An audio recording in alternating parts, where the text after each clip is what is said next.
Coming up on Locked On Dodgers, the Dodgers had their worst game of the season right in the middle of their best series of the season. Dodgers win the series with the Cubs over the weekend. A lot to talk about from this between Max Muncy, Clayton Kershaw, James Outman, plus some news about Tony Gonsolin and some other stuff. So that's what's on tap. So let's get Locked On Dodgers.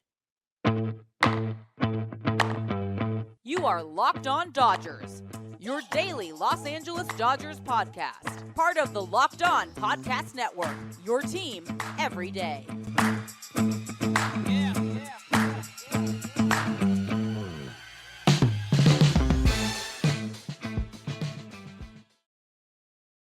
Hey, Dodger fans, this is Locked On Dodgers, part of the Locked On Podcast Network, your team every day. Thank you for making Locked On Dodgers your first listen every weekday morning. Remember, this show is free and available on all podcast platforms and on YouTube simply by searching for Locked On Dodgers. Or even better, go ahead and subscribe wherever you're watching or listening right now, and then you can be an everydayer just like we are. If this is your first time with us, I am Jeff Snider. That guy next to me is Vince Samperio. Vince and I are both lifelong Dodger fans just like you are. We've also both spent time covering the Dodgers in the press box and the locker room.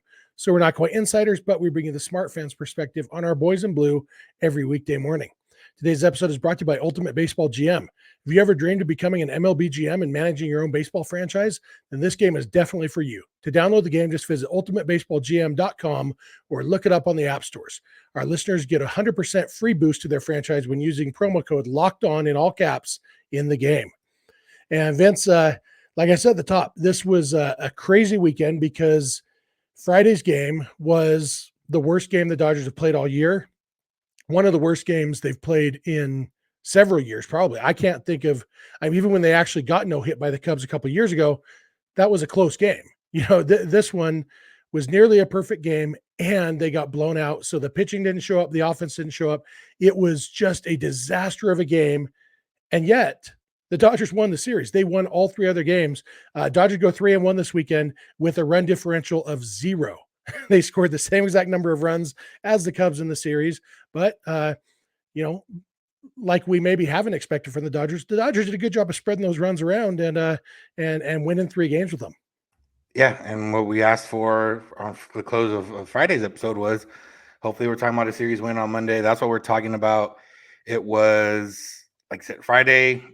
You know, the way to come back from a loss like Friday is to win the next 2 games, and that's what they did. We saw a lot from the offense, maybe more specifically Max Muncy, James Outman, who really stood out. But we saw Mookie's first start at shortstop, and made all the plays that he needed to. It wasn't too many hit to him, but he made all the ones that he needed to. He contributed on offense. The bullpen came through. Starting pitching for the most part came through. So, yeah, if you're going to lose a game 13-0 and you win the 3 around them in a series, I'll take it. Yeah, Dodgers hit 10 home runs in this 4-game series, including 0, obviously, on Friday, when their only hit was a 12-foot dribbler by David Peralta. And the other 3 games, they hit 10 home runs, 8 of them by Muncie and Outman, who had 4 each.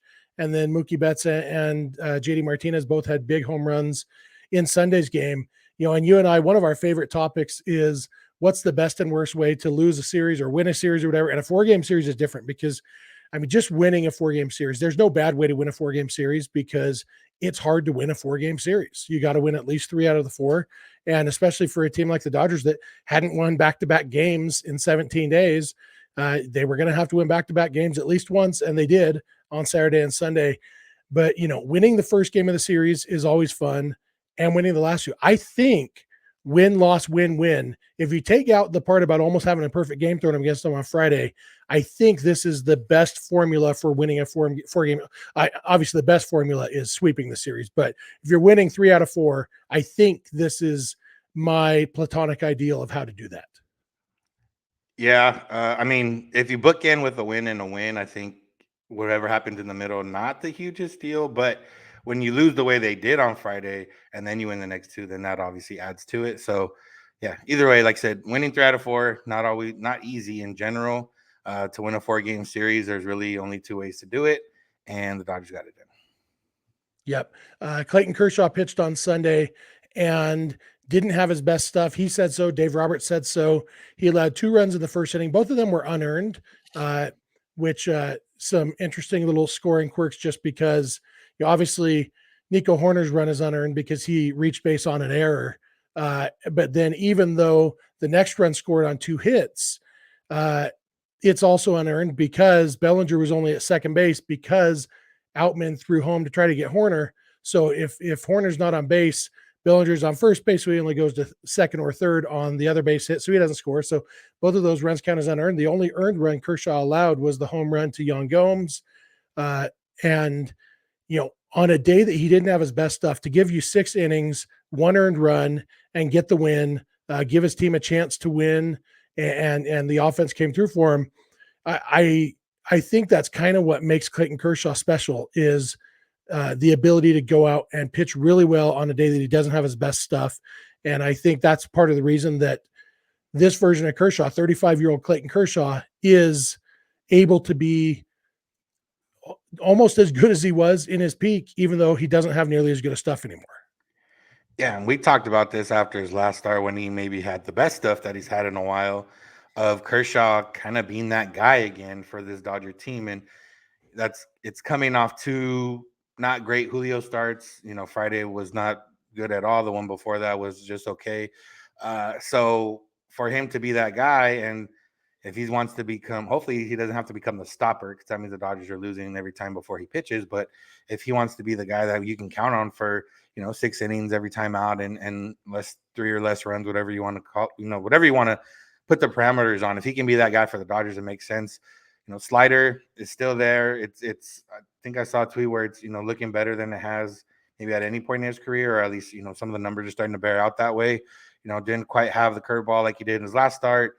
The fastball is what the fastball is, but for him to make that transition and pretty smoothly, there was definitely a time when we noticed, okay, Kershaw went from Clayton Kershaw, MVP, Cy Young, to okay, Clayton Kershaw, just a really good starting pitcher. We saw that transition with our eyes, but it never really showed that heavily in his numbers. Obviously, it did show in his numbers, but he's always been a better than league average pitcher, and sometimes way better than league average in certain regards. So yeah, for him to be that guy for the Dodgers, especially right now when they need it, is just reminiscent of like those early years when he was the guy that had to go 6, 7, 8 innings every time out, give the bullpen a rest, and even a couple of times drive in some runs on his own that he wasn't getting support from the rest of the offense. So the offense put up some runs this time, but it all worked out. And yeah, Kershaw being that guy again, I can only hope it continues. Yeah, 3 other guys gave the Dodgers exactly what they needed this weekend. Max Muncy, we're going to talk about in the next segment, but 2 other guys we want to talk about right now. James Outman, 4 home runs, a double, the game-winning home run on Thursday. On Thursday, 2 home runs that game, 2 more home runs on Saturday. And then Mookie Betts, who started at shortstop on Sunday for the first time in his career, 3rd time playing shortstop for the Dodgers. And Dave Roberts gave his stamp of approval and said there's a pretty good chance we'll see him there again on Tuesday. Those 2 guys really came through with what the Dodgers needed this weekend. Yeah, and James Outman just continues. It's one of those things where or at least maybe I try not to get too excited because he is a rookie.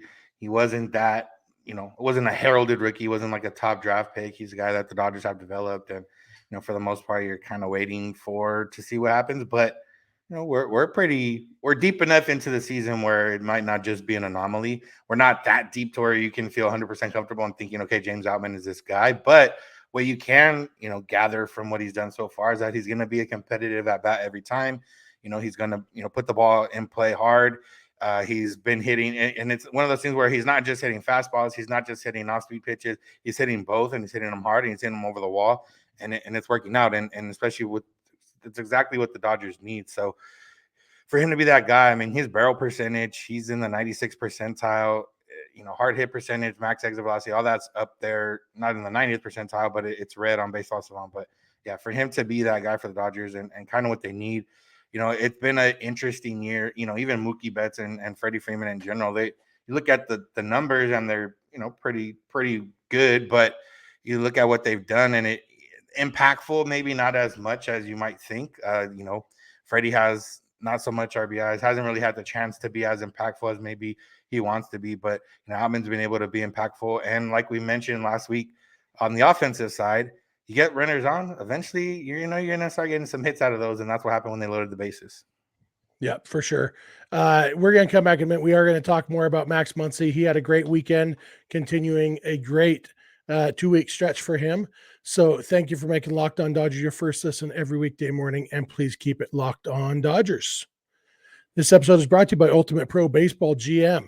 Pro Baseball GM is the coolest game we've played in a long time. Vince and I always thought we could be pretty good major league general managers, and we get a chance to prove it with this game because it allows you to manage every strategic aspect of a franchise. You're playing through the season, leading your franchise and fans to glory as you build a historic dynasty.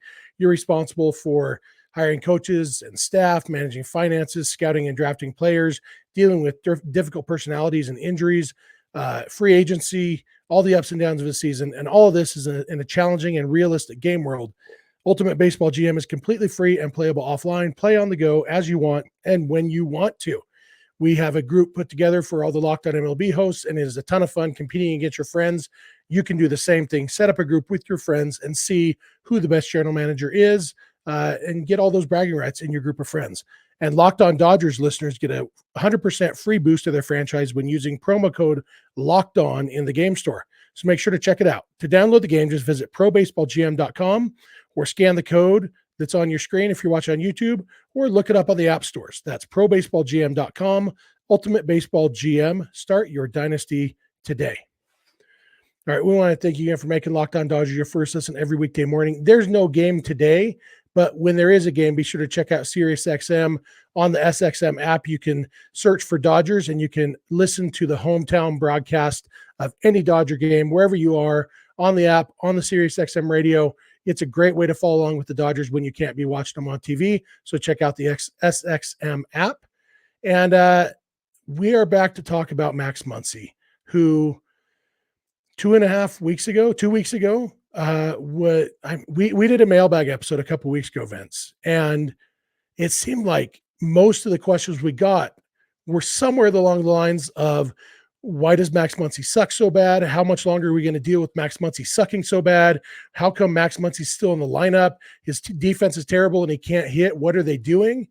And I feel pretty good about the answers we gave, Vince, because what we said, somebody asked, how long a leash is Max Muncy going to get on defense at third base?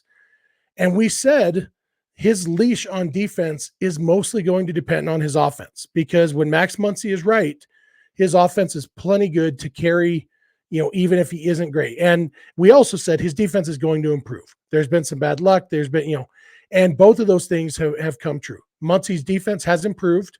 And we saw on Sunday a perfect microcosm of how his bat keeps him in the lineup, because Muncy made that error in the first inning on Sunday that led to 2 unearned runs. And then later in the game, he hit a 2-run home run. He made up for that. And obviously that was his 4th home run of the series. He is 10th home run in the last 13 games, I think it was. It's just ridiculous. And the crazy thing is, he's not really playing out of his mind. It's not like he's batting .580 during this stretch. He's probably batting about .300 in this stretch. It's just that he's hitting the ball really hard, and a bunch of those are going over the fence, which means, I'm not going to say it's totally sustainable, because if he was really to hit 10 home runs every 13 games, he'd end up being the major league single season record holder. And while I'd love to see that, I wouldn't put money on that. But it wouldn't shock me at all at this point to see Muncy hit 45 home runs this year. Yeah, and he went from all the questions being directed about Muncy and defensively, offensively, whatever the case, to he's now leading the league in home runs. He's got 11 home runs. He's leading the league.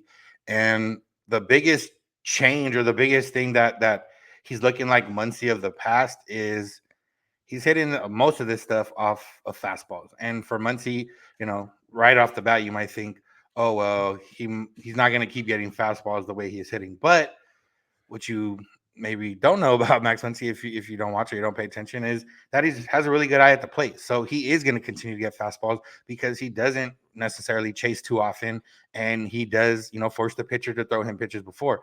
And when you look at the past years, this last year on fastballs, he hit 13 of his 21 home runs off the fastball, but he hit 192 against the fastball.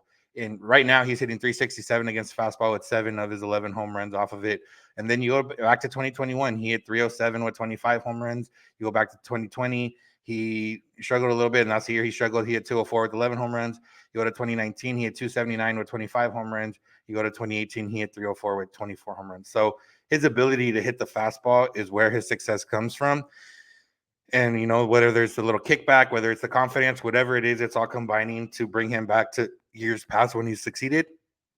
That's hitting the fastball, and that's also having a good eye that he continues to have. And like I said, he's hitting the ball hard. He only has singles and home runs so far this year. So it's not like you said, he's not hitting 500 and being an all-around hitter. He's being the hitter that Max Muncy is for the most part, which is decent on average if you worry about that, and big on power and doing, a force in the middle of the Dodger lineup. Yeah, and that's a point I didn't get a chance to make about James Outman too in the last segment. Was that's another thing Outman's doing well, is getting pitches to hit. Both of them are commanding the strike zone, and they're both perfectly content to take a walk. If you don't throw them a strike, they will get on base and they will pass the baton. And I know that frustrates some people. And I've seen a lot of talk about the Dodgers batting average not being great this year. And I could not care less, because the on-base percentage is really, really good. And yeah, every once in a while you do need a hit. If if it's second and third and 2 outs, and one of your big hitters up, I'd rather have a base hit than a walk. But most of the time, especially if Austin Barnes is on deck, although he did get his second hit of the season on Sunday. But most of the time, get on base. You've got good hitters behind you, and that plate discipline, even if that walk in that moment is not as good as a hit, the fact that you are willing to take a walk makes it a lot more likely that you're going to get those home runs in the future, because pitchers know, I have to throw a pitch in the strike zone to Max Muncy and James Outman. They're not going to chase for me. It's the same thing Will Smith has going for him too. One of the reasons Miguel Vargas, for the most part, has remained playable, even though he's not hitting for average like we thought he would, is because he still has a good eye, still willing to take that walk. These guys who can take a walk are really, really valuable. And especially with Muncy and Outman this weekend, we saw when they get pitches, they punish them. And it's just that home run by Muncy on Sunday was so much fun to watch. It reminded me a little bit. He didn't drop the bat, but it reminded me a little bit of your old Yasmani Grandal thing. You know what it mean when that bat dropped? Because at Muncy, it was just like the second he hit it, he knew. And, it's always funny, the whole go get it out of the ocean thing, when Bumgarner got so mad, because Muncy didn't even admire that one. Muncy hit it and jogged around the bases, and Bumgarner got mad. This one on Sunday, Muncy did what Bumgarner thinks Muncy did on the go get it out of the ocean home run. He watched it. He got that, like, I'm not even mad, I'm just disappointed that you would throw me that pitch kind of look. And then he kind of frisbeed his bat away. It was, understated, but beautiful reaction to a home run. Yeah, and when Muncy is going, that's the Muncy that we know and love. And he's had a couple of those so far this season, like the no doubters, where he gets to stop and stare, drop the bat, whatever the case is. And then he's had some other ones that he's had to not being able to admire as much. And Outman's, same thing. He's been hitting some hard liners. So a couple of his home runs over the weekend were hard line drives where he kind of had to run out of the box. But yeah, Muncy's been that guy. He's carried the offense a little bit, him and Outman this weekend, and has carried the offense for a little bit, for a week now.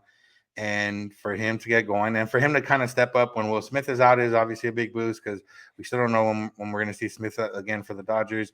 Dave Roberts said he's probably not going to be back the rest of this road trip, which is the next 3 or 4 days, 3 games.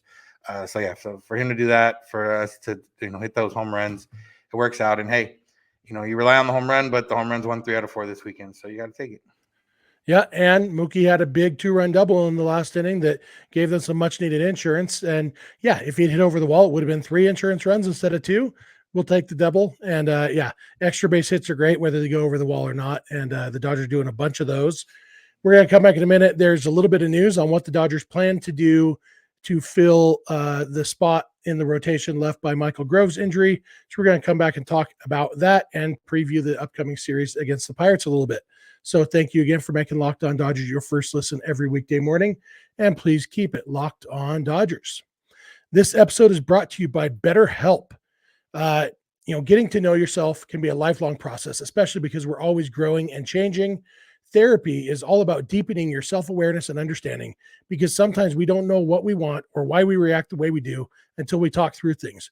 BetterHelp connects you with a licensed therapist who can take you on that journey of self-discovery from wherever you are. I know from personal experience, therapy can be very helpful to have someone who is not personally invested, not emotionally invested in you to bounce ideas off of, and somebody who is trained and licensed to help you work through the things that you need to work through. You can learn coping skills, how to set boundaries, how to become the best version of yourself. There's so many reasons that you might go to therapy. And if you're thinking of starting therapy, give BetterHelp a try. It's entirely online, designed to be convenient, flexible, and suited to your schedule. Just fill out a brief questionnaire to get matched with a licensed therapist and switch therapists anytime for no additional charge. Discover your potential with BetterHelp. Visit betterhelp.com/lockedonmlb today to get 10% off your first month. That's BetterHelp, HELP.com/lockedonmlb. This episode is also brought to you by Built Bar. Looking for a delicious snack, but you don't want all the sugar and calories? You need the best tasting protein bar ever, Built. You got to try this. If you're like me, you're trying to make healthier snack choices, but you sometimes you want something that tastes really good. Well, that's where Built Bars and Built Puffs are. They're a godsend because they are healthy and they taste amazing. You will be shocked as you eat them that they are good for you. For one thing, they're covered in complete 100% real chocolate. Very, very yummy. Come in unbelievable flavors like churro, peanut butter brownie, cookies and cream. I don't know how Built does it. I assume there's witchcraft involved, either that or science. I don't know the difference, but they taste like a candy bar while maintaining amazing macros. They're all only about 130 calories, 4 grams of sugar, 17 grams of protein. And now you don't need to wait to get a box. For years, we've been talking about ordering Built Bars at Built.com, which you can still do, but you can also get them at your local Walmart or Sam's Club. And you can still get specialty flavors at Built.com. So head to Walmart or Sam's Club to pick something up, or go to Built.com, order them, and you can thank me later. All right, we are back. We want to thank you for making Locked On Dodgers your first listen every weekday morning. We want to remind you about SiriusXM and the SXM app. The Dodgers are off today, but anytime they play, you can get the hometown broadcast, radio broadcast live in your car on the radio or on your phone in the SXM app, simply by searching for Dodgers. And it's a great way to follow along with the Dodgers when you can't watch on TV. Vince, there is a little bit of news this weekend. We talked the other day about Michael Grove's injury and what that meant for the rotation. We talked about Gavin Stone and the fact that he has been struggling in AAA. We talked about Tony Gonsolin, who was slated to make at least one more rehab start, maybe two, but they could possibly bump him up. And we talked about the possibility of skipping the spot in the rotation because of the day off and just go with the 4-man rotation a time through until Gonsolin was ready. It looks like, even though Gavin Stone actually had a very good start in AAA over the weekend, I think 5 innings, 1 run allowed, struck out 7, I think. It was a really good game. It showed us what we are excited about with him. Anybody who follows this show knows how excited I am about Gavin Stone. But it looks like the Dodgers have decided. I don't think they've made an official announcement, but Tony Gonsolin is back with the team, and it looks like the plan is for him to start this week in Pittsburgh, I think on Wednesday probably, and fill that spot. And even if he's only built up for 4 innings or so, they'll probably hope to have Andre Jackson to piggyback off him to go a couple innings, and then it turns into regular bullpen usage game after that. I think I'm okay with this decision. I think the conclusion you and I came to was that was really probably the right decision and the only real decision to make. Even after Gavin Stone's good start over the weekend, I think I still agree with what we said the other day. Vince, do you still feel like this is the right move? Yeah, I mean, obviously it's a lot easier with Gonsolin already being on the roster. The Dodgers are in a little bit of a crunch in that sense. I mean, they could find some guys. But yeah, I mean, Gonsolin makes sense. He's built up to 60 pitches, I think Robert said. So, in theory, that should be 3 or 4 innings if he pitches well. Maybe he could sneak in going into the 5th if he's really, really, really good. And it like I said, coming with an off day on Monday, hopefully a good start on Tuesday, and then, from Syndergaard, and then they'll have a relatively fresh bullpen to get through Wednesday. The only part that's a little tough is that there's a quick turnaround on Thursday with an early game. So hopefully, it is like Gonsolin and Jackson can eat most of those innings. Jackson, maybe it's the Cubs. We'll see. He once again came in and was giving up some souvenirs to the fans out there in the outfield. But yeah, I mean, for what it is, and for Gonsolin to go make 2 more rehab starts, or to make 2 starts here in the majors, even to get built up at this point, I'd rather see him in the majors. Yeah, and it is the Pirates who are surprisingly good this year. I think I saw they have the 3rd best record in baseball, but they have been playing some patsies lately. A lot of Rockies and Reds on their schedule recently, and so hopefully the Dodgers can go in and remind them what good baseball looks like, and take this series. And yeah, I mean, Andre Jackson is a big question mark right now. I think it was just the 1 home run he gave up in his most recent outing. It was a big one as far as distance, not as far as meaningfulness to the game, because the game was already well out of hand by then. Anyway, I'm interested to see what the corresponding move is, because when the Dodgers when they put Grove on the injured list, I think they're carrying. Are they carrying an extra position play right now? 1, 2, 3, 4, 5, 6, 7, 8, 9, 10. No, they do have 13 pitchers. So one of the pitchers is going to have to go down to make room for Gonsolin. And you look at it, Justin Brule is the most recent call up besides Andre Jackson. That's right. Victor Gonzalez got called up. So one of those guys, there's the only guy you can look at and say this guy deserves to be in the minors right now is probably Jackson. Because even, Vesia and Almonte both haven't pitched well so far this year, but they do have at least a track record, a lengthy track record. Jackson has pitched well the last 2 years, but in very, very limited duty. So Jackson is kind of the guy who maybe deserves the demotion, but probably also the guy who you can't afford to give the demotion to, because he's your long reliever who you're likely to need on Wednesday. Who do you think goes back? You think Vic goes back down, or Brule, or somebody else? I don't know. I would say, that they called up Gonzalez to see what he has. Maybe they didn't, because they didn't get him in there.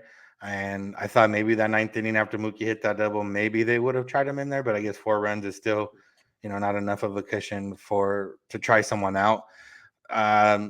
Brule's shown what he's got. I think, I don't know. Like I said, I think it might be a coin flip between those two in terms of who's the first option you want to use on those guys, since options are limited. And since Brule's maybe pitched a little bit more, maybe they want to see what Gonzalez has. Yeah, but unless they're going to, I don't know the Pirates' landscape of the team. I don't know if they have a lot of lefties. I know Brian Reynolds is going to miss the first 2 games of the series. I believe he was placed on the bereavement list. So that's one big lefty out of their lineup. But yeah, if they have a lot of lefties, maybe they keep all the lefties and send down Jackson. And if not, and they want the length, then they'll go with Jackson and maybe drop down Brule and see what Gonzalez has. Yeah, they are not super lefty heavy. I'm looking at their roster right now. They have a switch hitter, Rodolfo Castro, and then lefties, they have Tucupita Marcano, Jiwan Bay, Kanan Smith Najigba, and Jack Sawinski. Everybody else is right-handed, so a little bit right-handed heavy. I wonder if Alex Vesia has 2 option years available. He's been struggling. There is a historical precedent for Vesia getting sent to the minors and figuring it out and coming back on fire. And an option year, getting optioned, it doesn't count as an option year unless you're down there for more than 20 days. And so they could realistically send Vesia to the minors for 2 weeks, let him work on some stuff, call him up. It wouldn't even use up one of his option years, and it would allow him to maybe get right. When you do have this Pirate series where they don't have a ton of lefties, definitely not the big scary lefties who, there's no Cody Bellinger or Juan Soto or any guy who you think, okay, we want a tough lefty reliever here. And with Ferguson and Gonzalez also on the roster, maybe it makes sense to give Vesia a little break in the minor leagues. Yeah, I mean, I wouldn't be upset with it. He got a little bit screwed over the weekend with a couple pitches that were not called strikes, and he did get out of the inning. But yeah, I mean, we saw it 2 years already where he went down and then came back up and was the man. And I hope he wouldn't need that kick in the pants every single time, but it might be some, whatever it is, whether it's mechanically or whether it's pitch clock related or whatever it is. This would be the time to do it when you do have the other lefties up on the roster that could be, solid or could be at least decent with Bro and Gonzalez. You find a little click in a little break in the schedule for him to kind of go figure things out. If they're going to do it, it would be right now. Yeah. Of course, the actual answer, as always, is going to be they're going to put some guy on the IL with some injury we didn't even know was a thing. And that's how they make room on the roster for Gonsolin. That's how it always works. But if they do want to send somebody to the minors, those are the few options they have. Like I said, there's no game today. Dodgers have a day off. I think they've already flown to Pittsburgh, so they're spending their day off in Pittsburgh because who wants to spend another day in cold, wet Chicago more than you have to? So they are in beautiful Pittsburgh. Have you been to Pittsburgh, Vince? Yeah. Pittsburgh is the city in America that most pleasantly surprised me when I went there. I expected a dirty, ugly city, and it is one of the most beautiful cities in America, and beautiful baseball stadium. If you're a baseball fan, if you haven't been to Pittsburgh, you got to go to Pittsburgh. The city's beautiful. The stadium is beautiful. Everything about Pittsburgh is awesome. And I hope that the Dodgers can make those fans in that beautiful, awesome city sad for the next few days. But because there's not a game, we will probably do a mailbag episode tomorrow. That is kind of the routine we've settled into this season. No game to talk about, so we'll do a mailbag. So feel free to start shooting your questions over. Vince, do you have anything else for today's episode? No, we're good. All right. We do want to remind you all again that when there are games, obviously not a game today, but when there are games and you want to listen, you are not able to watch, the SXM app is always available for you. You can just search Dodgers and you can listen to the hometown broadcast anytime you want. It's a really cool way to follow along with the game. We also want to remind you that you can listen to us every day, become an everydayer, watch the show, listen every day. It's really easy to become an everydayer. All you got to do is watch or listen every day. Simple formula. We want to shout out all of you who are doing that. We've heard from a lot of you. We got a text message from a regular listener, Greg in Bartlett, Illinois, who said he tries his best to be an everydayer. Sometimes on the rare occasions that we don't get the episode up by about 1 a.m. Pacific like we normally do, he's unable to listen because he is definitely a driving to work listener. So we try to get this up early for you and keep it around 30 minutes so you can listen on your commute to work. So please, if you're not watching and listening every day, become an everydayer. It's a lot of fun. You can follow us on Instagram and on Twitter at Locked On Dodgers. Vince is on Twitter at not at Vince Samperio, at Vince since 91. I knew I was going to mess that up. I'm on Twitter at Snydog, and the DMs are open in all of those places. Our email address is lockedondodgers@gmail.com. And our phone number for voicemails or text messages is 323-863-LOCK-5625. We are here every weekday morning, and we hope you'll be here with us. When you get in your car or sit on your couch, tell your smart device to play podcast Locked On Dodgers. And remember, you don't have to agree. You just have to listen. We'll talk to you tomorrow. Have a good one.